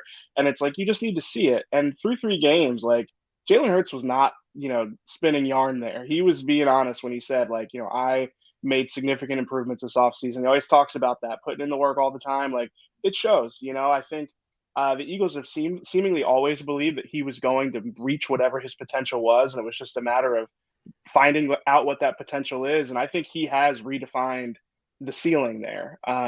Just by, I know it's 3 games, I know it's a small sample size, but the throws he's making against, some of these defenses are throws I just did not see him make last year. The way that he's, in command of the offense before the snap, even, making checks at the line. These are all things that, like, we just didn't see as much last year. And I think, he's a hard quarterback to figure, because it's like, what is his ideal ceiling? Like, there's not like an archetypal quarterback that you can point to. Like you think about Cam Newton, but Cam was huge. Cam's like 6'4", 240. You think of Russell Wilson. I don't know if Jalen's necessarily that dynamic on the run as a passer as Russell Wilson. And I don't think he makes, maybe some of the same type of throws that Russell Wilson does. I mean, there's like, just, it's hard to really figure out, like, what is Jalen's, what quarterback can you point to and say that's him at his best? It's not Lamar. He's a different type of player. Maybe statistically, production wise, he could be around that, but not the same play style. So yeah, no, I mean, I did not see it coming. Some of the throws that he's made toward the intermediate middle of the field, deep middle of the field, not just to AJ Brown, but to Dallas Goedert and Devontae Smith. Those are throws he just didn't make last year. I mean, it's just, you can't overstate it. It's a huge development piece for him. And, we'll see. There's going to be more tests as the season goes on. We'll see how he kind of fares through some of the, better defenses in the league. I still think there's a lot to improve on, even though they've been really productive. But yeah, no, I mean, you said it. Like, if I'm Gardner Minshew, like, I no longer view the Eagles as a place where, I might be able to compete for a quarterback job at some point. Like, no, Jalen is kind of establishing himself as a long-term answer for sure.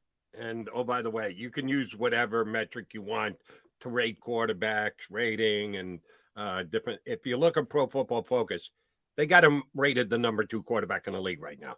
Yeah. I'm a fan. I stumped for him all off season. I wasn't crazy enough to go, I think he could be the second best quarterback in the NFL. No chance, no shot. And I consider myself a pretty damn big Jalen Hurts fan. So he has gone above and beyond what expectations could have reasonably been. All right, Sure. Dougie P's coming to town this week. You guys are going to talk to him today. What's the crowd reaction when Peterson first takes the field? How long will it last? And do you think they go video tribute? I think got to go video tribute, right? I mean, you want a Super Bowl here? I don't pay attention to that stuff. Yeah, they were asking me. I guess I don't pay attention to that stuff because I couldn't remember Andy. I think they did with Andy. Yeah, I can't remember. Yeah, I don't remember the history of it, so I'm just going off a feel here more than anything. Like, it feels like they should. Like, I don't know. I don't think the breakup was that messy that you can't appreciate what he did here. I think that there's a chance he'll get booed. I mean, everybody gets booed in Philadelphia. Like, it's kind of the thing. I think he'll probably get booed early on, and then he'll probably get some type of ovation or some thank you, Doug chant or something like that. I could see it being a mix of boos and cheers too. I'm sure that like WIP and the Fanatic are probably talking about this all week. Should you boo Doug?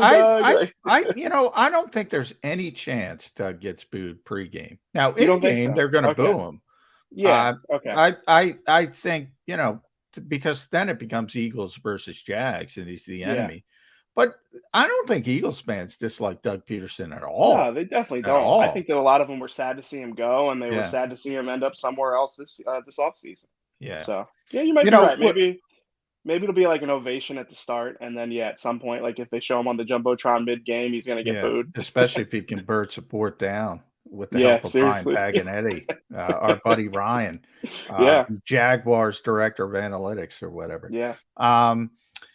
I do want, to me, I think I look at one potential sort of X factor in this game, and tell me if I'm crazy with this, EJ, but I see Mike McCoy over on Doug's staff. I see Jim Bob Cooter over on Doug's staff. Like, nobody knows Nick Sirianni better than those guys. Yeah. Does Nick Sirianni have to shift his tendencies this week against Jacksonville? Yeah, it might be some of the calls can't be the same, like at the line of scrimmage. And the tendency thing is the thing. I mean, that's a thing. Nick always talks about getting the edge on guys in any way you possibly can, watching opposing coaches' press conferences and, watching Hard Knocks when the Lions were on it. Like, he wants that information. And now it's like right at Doug's fingertips, guys who understand the intricate workings of the Eagles offense, and especially I mean, we all kind of understand, like, the Eagles offense isn't super complex. It's not, this No. huge playbook. It's kind of like simple concepts run well with talented players. That's kind of the basis of it. So I don't know. It kind of goes both ways. I could see it going either way. Like, I could see it being like, yeah, like the Jags are completely prepared for everything the Eagles offense was going to do. But like most teams probably are pretty familiar with what the Eagles offense is at Yeah, this that's point. fair. And That's it's fair. like the difference is that, like, okay, well, we've got AJ Brown and Devontae Smith, and you've got whoever you have on the other side. Like, good luck, Yeah. So I think it'll probably come down to the players, just because it's not like the Eagles have like this secret, exotic look that they only use in certain packages. I feel like even us watching the games, we kind of Yeah. they're gonna Well, throw that little, not like, according to RPO Nick. flat route. Yeah. Everything's secret, but yeah, it's very Yeah. simple. I say that all the time, EJ, and I get killed for it. It Well, no, is a it's very not. simple It's offense. not a knock. It's not like Yeah. you don't like Jalen Hurts is still 24 years old. He's been a full-time starter. This is what, his third year. This is his third year. Why am I blanking on Yeah, that? third year, Yeah. second So year it's like, starter. yeah, second year starter, third year. Sorry, I don't know. It's early for me, I guess. But no, I mean, it's not a knock to have a simple offense when you're able to put 24 points up in a quarter and outscore teams and basically put games away in a half. It's like, it's what Jalen's good at. It's what he knows so far, and it's not that much of a concern or like a huge red flag that like he hasn't progressed yet. I mean, it seems like he's gonna keep progressing. So yeah, no, I don't think it's a knock that the offense is simple. It's working. It's like Number one get out of offense in the NFL. Exactly. Just get out of your players' way. Let them make plays. So. And oh, by the way, Nick Sirianni did a good job day before yesterday defending himself from the doubters like John McMullen, who point out that they're last in the league in motion. Can't do motion when you go and hurry up. Yeah. If you're playing with pace, you just want to get to the line of scrimmage and get the defense before they can get set. So good on Nick for defending himself. Now he's got to keep playing with pace, though, which I'm not sure he really wants to do, but I think it works for him. I hope it's working for him right now. Yeah. No motion for motion's sake, John. That's the no motion for motion's sake. Yeah, which is there's obviously Sean McVay is sort of the guy still in the NFL, and he's Mr. Motion. So it is an interesting disconnect from that standpoint. It's all right, so let me ask both you guys. Sorry to interrupt, John. How does Doug's offense compare to the rest of the National Football League when it comes to motion? Here in Philadelphia, Jacksonville now, the Eagles. They use more than the Eagles.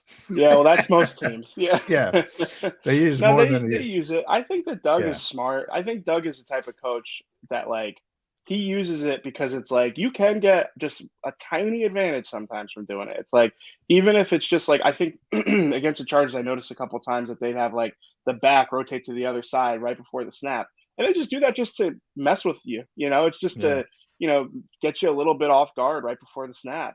Just that little tiny advantage you can get from a defensive lineman having to go, wait a second, like, okay, now the back's going to go this way in a read option play. It's like, just tiny, like, winning on the margins, I guess. And that's kind of what I think of when I think of like Doug as a coach and as an offensive, like, mind is kind of just like those like little tiny advantages you can get, kind of like adding those up. So they definitely use more than the Eagles, but I do think they have like, they kind of explained why the motion for motion's sake doesn't really make sense. Is because you can just throw it in just to Well, I love McVay's description, illusion of complexity. It looks complex, but it isn't complex for them. And the goal is to get the defenders, moving their eyes and just being undisciplined. That's the goal of motion for the most part. I think a lot of people think it's for the quarterback to see what coverage you're in, but so many people use the Eagles version of defense, which basically starts out as cover 2, and then you go into your coverage, whether it's quarters, usually quarters, but could be cover 6, cover 8, could be a bunch of different things. And you try to hold it so the quarterback has to make that post-snap decision, which Jalen Hurts, by the way, has been very good at this year. Yeah. And that's a big improvement.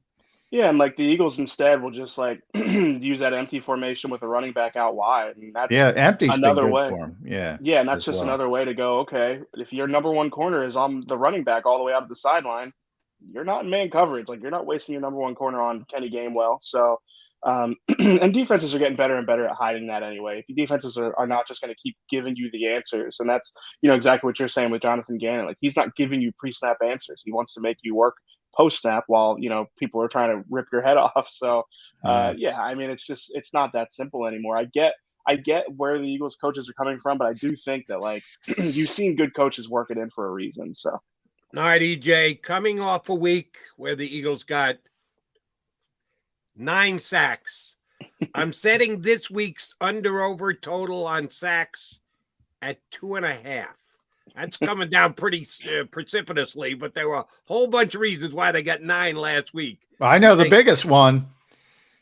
You taking the under or the over on 2.5 Eagle sacks against Jacksonville on Sunday, and why? Yeah, I'm kind of with John. They're not playing Carson Wentz this week. Yeah. And Trevor Lawrence, I looked at his time to throw yesterday. It was really fast against the Chargers, I think fastest of the season, and it was probably, I think it was 2.3 something. It was pretty quick. If he's going to get the ball that quick, they're just not going to get to him. So I don't know. It really depends on what Gannon does schematically. Against Washington, it was really a point of emphasis. Let's take away the first read, make Carson kind of work through his progression, and sort of get Carson in that mode where it's like, okay, I gotta make a play here. I gotta push it down the field. I'm not taking the check down. I think Trevor Lawrence is, aggressive at times, but he's willing to get the ball out. So 2.5, I probably take the under. Honestly, I think this is going to be another game where it's kind of like the Kirk Cousins game, where it's like they didn't have a lot of sacks, they had a lot of pressure. I think that the Eagles' best case scenario, obviously their best case is that they have the over, but I think the most likely is somewhere in between. The Eagles affect the quarterback, but don't get much sack production because they're basically just getting those very high value pressures that Gannon talks about, where pressure is almost as good as a sack in some cases. And I guess the worst case is they really just don't affect the quarterback because they're playing off coverage and Trevor Lawrence is just taking what's there. So, yeah, I think that they could definitely come down to earth. I think they'll have their games where they have a lot of sacks. I do think it's a good front. I think that they can generate pressure against good teams. But I am just a little bit I have my doubts about them always having high sack games because of the way that the defense is structured. Yeah. In a weird way, and I've thrown this out a couple times to people, I want to get your thought on this, EJ. Does a 9-sack game hurt the Eagles from this perspective? They have a very good defensive line. I mean, that's how they built this team. They think that's the strength of the defense. They won a bunch of one-on-ones against Washington. You can't do that every week. I'm getting in trouble. It's not sustainable. I'll say that again, Jody. Good for you. You can't do that every week.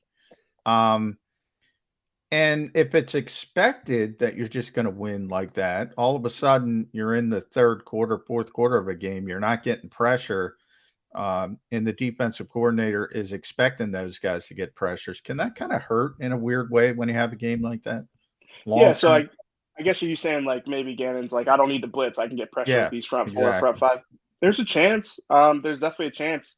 I think the Gannon will always be kind of creative in the way that he sends 4 or 5.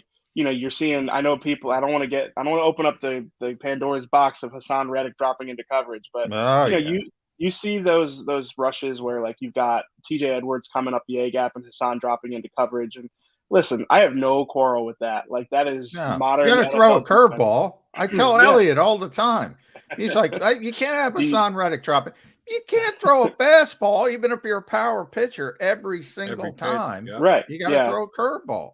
Now, what context we drop Hassan in, it's that's where I'm starting to, that's where I start to understand where people are coming from. It's is he chasing around tight ends in the flat, or is he dropping as a whole player and sort of just being a body in space, So that's, I get the argument, but no, I think Gannon mixes up his rushes enough where even if the front's not getting pressure in the first or second quarter, I could see them saying, all right, let's work in, a couple of blitzes or maybe just some sim pressures where we send, TJ Edwards to blow up a running back and pass pro, or, Kaiser White, or, even Avonte Maddox, sometimes they'll send him. So it's I do think that the frequency of blitzing makes me less concerned about it, I would say. Last year, I'm totally with you. I think that Gannon was just okay, I'm going to try and get pressure with my front 4, my front 5, and that's just what it is. If they don't get home, then we're not going to have a great day. But this year, I think he's been more middle of the road with blitzes. He sent a lot more zero for sure. So, I could see them still working in some blitzes, trying to cook Trevor Lawrence up a little bit. And yeah, I mean, he's a young quarterback. You might try to rattle him early in the game. All right. I preface this question with the fact that I know the Eagles are the #1 offense in the National Football League. And if it's going to tick off Eagle fans, I'll apologize in advance. Tell me the Zach Pascal jet sweep is not on this week's play card for the offense. Yeah, that one was a head scratcher. I mean, I know that Nick loves Pascal and they really appreciate the contributions he makes doing all the dirty work, but I don't know. It's one of those like coaches getting in the way of themselves almost, where it's like, let's get Pascal a touch on a jet sweep. Like he's going to score, and we're going to sit there and talk about how awesome he is and how he's our lunch pail wide receiver 4. Like that kind of felt like that. Now the shovel pass, I know people were mad about that one too. I thought that was actually a pretty well drawn up play. It just just wasn't executed properly. Yeah, I don't know. It's kind of just weird timing wise. But yeah, the Pascal jet sweep I think you got to crumble that one up, throw it in the trash. Get the guy. I mean, he gets touches every game. He runs that they run that I call it all triple option, even though it's not really triple option, where he runs that flat route and Jalen kind of just tosses it out to him. Yeah. That's like one of their bread and butter plays, and that's the Pascal. So I don't think you got to worry about getting that guy touches. And he doesn't seem like the type of guy who's going to be upset if he doesn't get a lot of touches either. So, yeah, I think that was just maybe a little bit of, like I said, coaching hubris, maybe. Agreed. Yeah, a little bit of haughtiness. If they are going to run that play, because there is one thing. If I look at this Eagles offense and if I'm a defensive coordinator, I don't know what the heck I'm trying to do. Like, who am I trying to stop? But if there's one nitpick, I would say it's they don't have a manufactured touch player. What they tried to make Jalen Reagor in, I haven't been able to do that. You can't go to Zach Pascal, though. Why not Kenny Gainwell running that play? Well, I feel like Kenny Gainwell is their manufactured touch player at this point. Like, they really do. Like, they like to force him the ball sometimes, and it's like, you have all these, superstars on the outside. You got Devontae Smith, you got AJ Brown, you got Dallas Goedert, even Quez Watkins. I mean, he could be a decent manufactured touch player, but they love that Kenny Gainwell on a Texas route or on a screen. They like to get him the ball a couple times. And I'll be honest, I just haven't seen it. Here's Quez's job, EJ. Just run by people. Because I see him on kick returns. He doesn't have a lot of things. You're right. Yeah. He's not going to break a tackle. He's kind of perfect for that role of like number 3 receiver. The safety's got to stay deep because you're out there, but you're only going to get the ball a couple times a game. And, he's going to be happy because every other game he's going to catch a 50-yard bomb. But, he's a lot of times just kind of going to be, making the safety respect him. That's about it. So, EJ, which is going to be the more interesting matchup this week? And you can define interesting any way you want. Eagles offense against the Jags defense, or the Jags offense against the Eagles defense? Which do you think is more interesting? Give me the Eagles defense against the Jags offense. I feel like the Eagles offense is probably due for a little bit of regression here, and this is a good Jaguars defense, so I think it could definitely happen.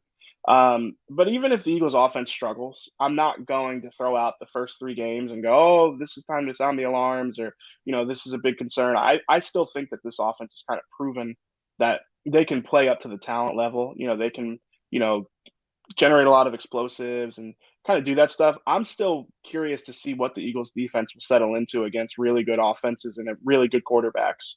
We talked about Kirk Cousins earlier and how he's kind of like right on that line of, will this quarterback shred the Eagles defense? I thought Wentz was below it.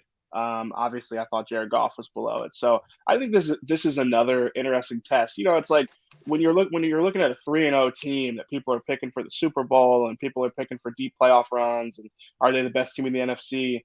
It's really just like we've seen them play 3 games and they've passed every test so far. And it's like there will be more tests. And I think as far as like which side has the bigger test, I'd say it's the Eagles defense against a good Jags offense with some talent.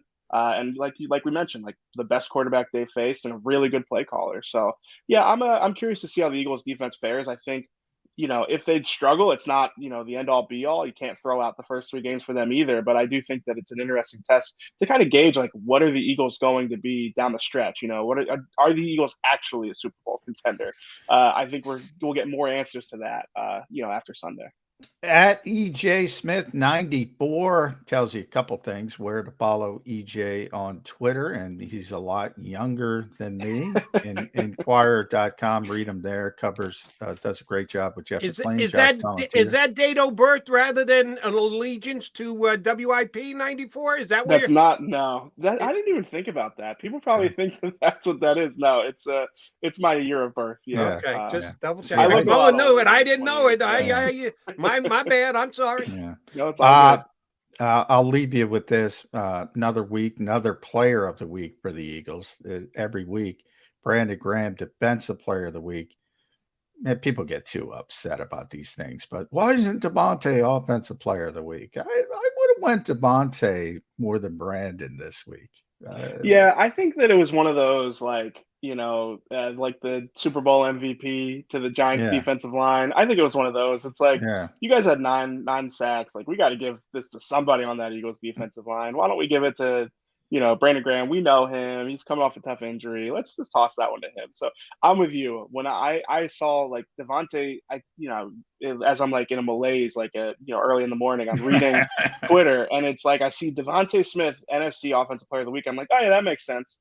And then I saw it was actually somebody tweeting like Devontae Smith should have been NFC Player of the Week. I was like, oh, like that is a little bit of a surprise. But I mean, like I said, I think that the Brandon Graham one was probably more of a lifetime achievement, or not lifetime achievement, but like, hey, let's give this to the entire group, but we can't give it to the entire group. Let's give it to Brandon Graham. So EJ, great stuff. We appreciate it whenever you come on. Thanks for getting up early and hopping on with us today. The only reason I made the WIP comment was because you had mentioned them earlier. It wasn't a WIP guy trying to overly sell WIP. No. You brought it up. But I'm not a company man with WIP. I'm Inquirer through and through. But thanks for having me, guys. I appreciate it. Thanks, EJ. Good for you, brother. Always a pleasure. Thanks for hopping on. EJ Smith here with us on Birds 365. All right, Johnny Mac coming back. We got a couple minutes left. You know what we got to do? Put that bow on the show.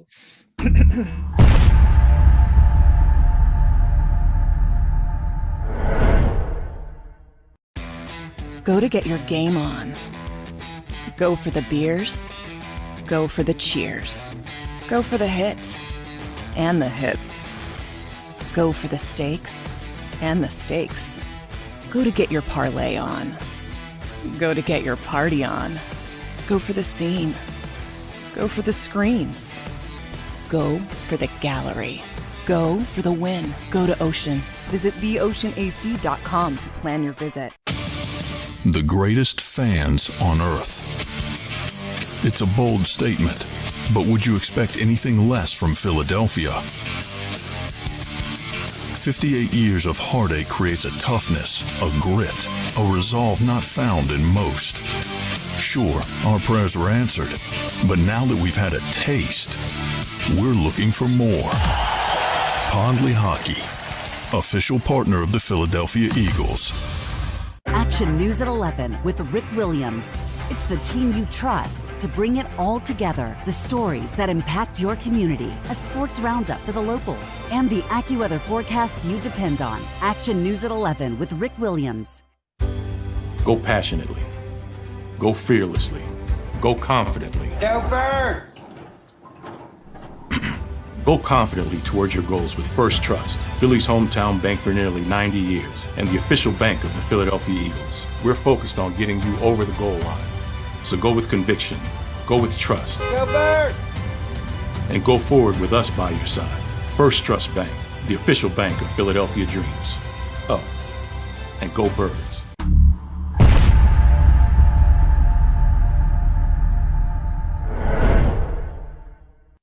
Welcome to Pondley Hockey. We've helped over 100,000 injured and disabled workers obtain benefits, as well as some of the biggest settlements in the state. If you've been injured at work, give Pondley Hockey a call.